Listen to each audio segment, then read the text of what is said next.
My name is Monamie Bhadra Haines, and I am an assistant professor at the School of Social Sciences in the Sociology Division. And I specialize in a field called Science and Technology Studies. And it's a relatively new field, and what this field does is explore the social and political and cultural dimensions of anything related to science, technology, and knowledge production. And my particular focus in this for a while has been looking at energy transitions in low to middle income countries. So for my dissertation and the book that I'm working on now is investigating anti-nuclear activism in India and the relationship between science and democracy there. Since I've been in Singapore, I've developed a second focus, you can say, with the pandemic, and that's my interest in surveillance technologies. There's been a lot of it written in other contexts, but in Singapore, I've been really interested in the acceleration of different kinds of surveillance technologies for contact tracing and other purposes, like thinking about what are the implications of the data that's going to be used and gleaned from this tech, what other purposes it could be used to think of ideas of citizenship. So those are my two main research focuses. And I'm going to be moving to Technical University of Denmark, but I hope to continue my work here in Singapore as well as continue my partnerships here. You draw your research interests from a very unique background: Bachelor of Science in Geology, Bachelor of Arts in English, and PhD in Human and Social Dimensions of Science and Technology. What brought you to this confluence of science directions? So I have been, I think, all of my life intellectually omnivorous. I love to read from different disciplines, and I think the boundaries between them are artificial. The boundaries between the humanities, the natural sciences, and social sciences. So currently, with my research on energy, I look at not only the technical aspects, something I gleaned from my geology background, but also the narratives associated with it. What do people value when they think about, renewable energy, sustainable energy? How does that actually look like? What are the politics of it? So here, in thinking about all of the different degrees I have spanning humanities, social sciences, and natural sciences, I think in my current field, science and technology studies, which is extremely interdisciplinary, I can really bring them all together in very interesting ways to think about the politics of energy and now surveillance. Would you please tell us more about your current research? Sure. So my current research is twofold. So the first project that I'm looking at is one that I've received grants for, is to look at surveillance technologies and how the foreign migrant dormitories in Singapore that have a lot of low-income South Asian migrants living there in these purpose-built dormitory spaces, how that has become a place where a lot of this surveillance technology is being tested out. A lot of the technologies that we see in the rest of Singapore have often been trialed there. And so to understand what this means for thinking about how migration and immigration policies are co-evolving alongside surveillance policies. And fundamentally, what does all this mean for thinking of the kind of smart nation that Singapore is building? What does it mean to think about smart citizenship? So that's the first project. The second project that I'm working on is related to my energy research. And I'm really interested in understanding do-gooders. That's people who want to do well and right by other people. So I'm really interested in a lot of social entrepreneurs and how they are building solar technologies. So these are modular, small-scale solar technologies and testing them out again in refugee camps. So these are places of humanitarian crisis where people have had to flee because of war or increasingly climate change for other reasons. So how are these people being turned in some way into market actors? And what does this mean for thinking about the kinds of renewable transitions that we're going to need to make sure that it's equitable for everyone involved? You mentioned that you are moving to Technical University of Denmark. What is the research direction you are planning to pursue there? So in DTU, one of the things that I want to do is to look at the energy integration and refugee integration together. So Technical University of Denmark and other sorts of technical universities around Europe are really trying to think about what sustainable cities look like in terms of smart meters and energy, renewable energy sources. And one of the big challenges is that a lot of the refugees who are there from Syria, from Northern Africa, from wherever, are not necessarily thought about when these kinds of infrastructure is being built.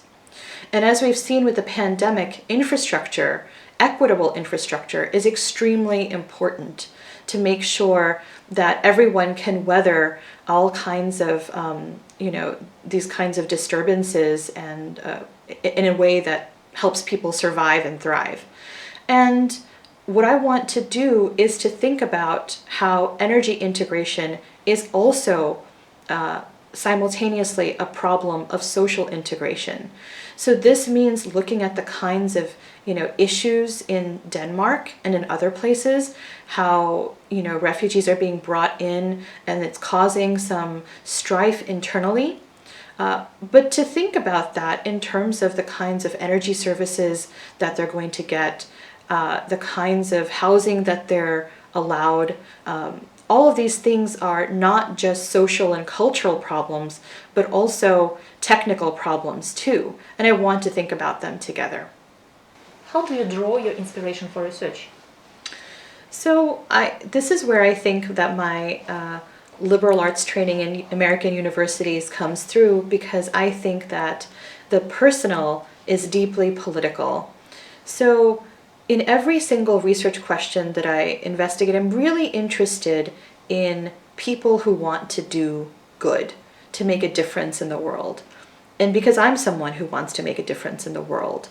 And I'm really invested in understanding what motivates them, what the implications of their work are. And oftentimes that means that I come across as a little bit critical of people who do well.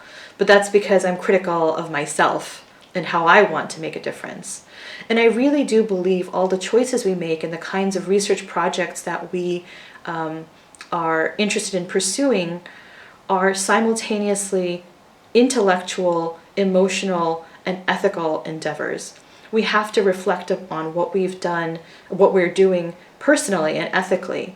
The difference that I want to make in the world and the research projects I choose are not just, interesting conceptual puzzles that I want to solve, but they're also ways of me working out myself, my role in the world, what kind of difference I make, how do I interact with my interlocutors, that's the research subjects, people I interview, how do I create better relationships with them, and how do I become a scholar who's not just extractive in the sense of I'm getting data from people, but also helping them achieve the kinds of goals that they want to achieve too. So I really think that for me, inspiration is trying to become a better person through the research that I pursue. What advice would you give to young undergraduates who are about to choose the academic path? So that's a great question for an uncertain time right now. What should people do? And I come from a background where my family, my father told me that the only acceptable career choices were being a doctor or an engineer. Not even really a lawyer, a doctor and an engineer. Those were the best career paths. And I remember when I told him that I wanted to become an English major, he was horrified. Why would I ever do something like this? And I actually majored in geological science because to keep the peace. I actually did enjoy geology a lot.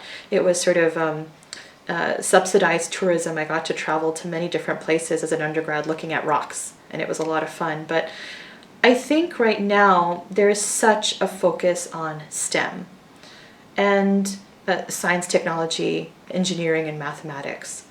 And that's great. We certainly do need STEM fields in our world, but there's such an overemphasis on STEM at the expense of all of the things that make us thoughtful, critical, human. That's the arts, the humanities, the social sciences. And typically, at least in the United States, the funding for these disciplines has decreased. But STEM is nothing without the kind of orientation, the kind of questions that social scientists and artists and humanities scholars ask about larger meanings and the cultural shifts that are happening around STEM. So what I want to tell undergrads is that don't be afraid of interdisciplinarity. Don't be afraid of taking subjects that are completely different. Don't be afraid of learning to code, which I think is actually really important in today's day and age, and as well as reading literature. To gain this kind of broad-based knowledge gives you a larger appreciation for how things are interconnected. And I think, to be kind of, transactional about it, it's probably good in the job market. You're obviously going to have to, focus on particular disciplines, but the kind of depth that you can bring by engaging in different kinds of disciplines is really valuable for you personally, and also likely in the employment that you seek. I know that, jobs are scarce, and we all just want to do what minimally we have to do to get that job in the end, to whatever job that you choose, right? But think of university as a place where you can also explore and expand on your different interests, and you never know what that's going to bring. So be open to it. You currently teach the sociology core class, contemporary social theory, as well as terraformations, technology, culture, and nature in a globalizing world. Besides, you're also teaching gender, race, and technology. Do you have a special methodology or trick that keeps your students engaged in the classroom? Well, we're all looking for those tricks of how to keep students engaged. And sometimes I think that I am peddling more infotainment than lecture sometimes, but I don't think that's true. The tricks that I have, I would say, or at least this is sort of my pedagogy, I would say. I try to connect everything that they're learning to contemporary problems, so to contemporary issues. When I'm talking about theorists, social theorists who've died a long time ago, I try to bring that to life through contemporary examples. It often means that I have to do a lot of research and read papers and get inspiration from what's going on in the world in order to bring that in the classroom through slides. The other thing that I do in the classroom is that I tell personal stories. I try to, again, practice this idea of the personal is political, and especially in race, gender, and technology. I try to talk about my own experiences being a woman, a minority woman in Singapore, around science and tech, to try to give some depth and rawness to these experiences to my students. So I do talk about myself, and I don't believe in this sort of hierarchy between who a professor is and who a student is. I think that I have as much to learn from the students. Yes, maybe I know a little bit more. I do have a PhD, so hopefully I know something more, but I try to meet them halfway all the time, and to bring myself into the picture and not think of myself as someone who stands above them in the classroom. And I think that really does work with at least my students at the very least. And the other thing that I do is that I try to engage them with a lot of technology, actually. This past semester, last year when I taught contemporary social theory, I was really nervous about teaching this through Zoom, because I had over 100 students. I had to do it over Zoom. But what I saw is that, over chat, people were really engaged in a way that I didn't really see in the classroom. People were asking questions. They could be freer under the guise of anonymity. And I saw that more women actually were asking questions. And I think that was sort of a useful byproduct of the Zoom format that was really hard to create in an in-person classroom. Not that I would say that in-person classroom should be done away with, absolutely not. I think there's an energy that one brings to the classroom. But I think that having these kinds of methods where shy students can also ask questions and interact with the professor through, like programs like Mentimeter or the Zoom chat are really important. What is your hobby or passion aside from research activity? Oh my, so I do have so many little hobbies. I'm a very creative person, I would say. So I love art. I love to make art. So I paint a lot and I do origami. Like I made an origami wreath for Christmas last year with lots of flowers and things like that. I do pottery. And I read a lot. I'm a voracious reader. And what am I reading now? I'm reading this book by Jeff Vandermeer, this trilogy, Annihilation. It's really great. And I like to read sci-fi too, sci-fi. And I like to bake. I actually joined the bandwagon last year of baking sourdough. I did not put pictures of my sourdough online because I thought that was a bit, much. But someone gave me a starter and I did start baking sourdough and I think they're pretty good. So yeah, baking art, and of course I enjoy the outdoors. And that's actually something that I'm really looking forward to doing in Denmark, where, I do love the outdoors here, but it does get hot sometimes, and I'm excited to be in the woods again and hiking. How do you find time to combine your passion and hobbies with research and teaching? Well, I have to say that since I've had children, I've become very efficient in how I budget my time. I think back to when I was in graduate school, and I think, what was I doing then? I, had so much time, and I think I just sat around and thought a lot. But now that I'm crunched for time, I definitely keep a very strict boundary between work and my personal life.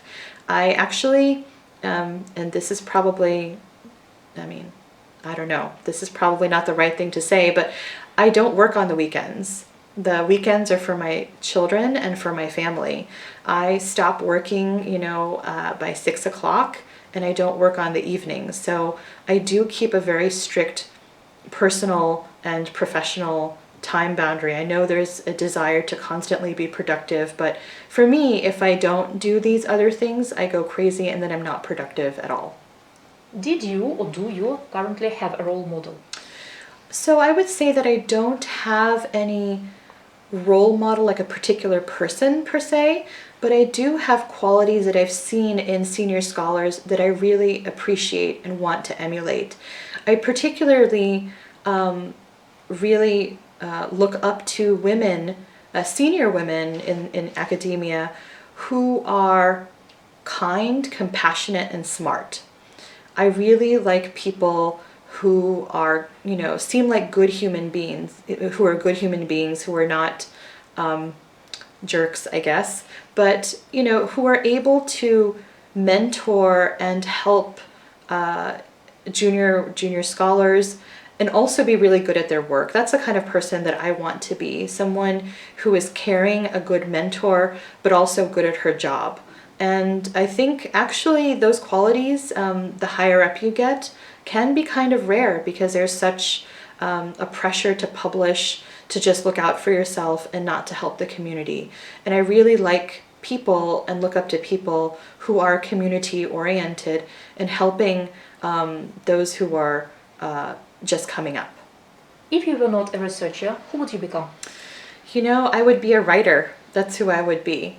I was always one of the big regrets, I think, in my life are that I didn't do my MFA, my Master of Fine Arts. And I've always thought about doing it, and I actually do write a lot of creative nonfiction when I have the time. Writing creatively is a big outlet for me, but I've never had any confidence in myself that I could amount to anything, so I've never really pursued it.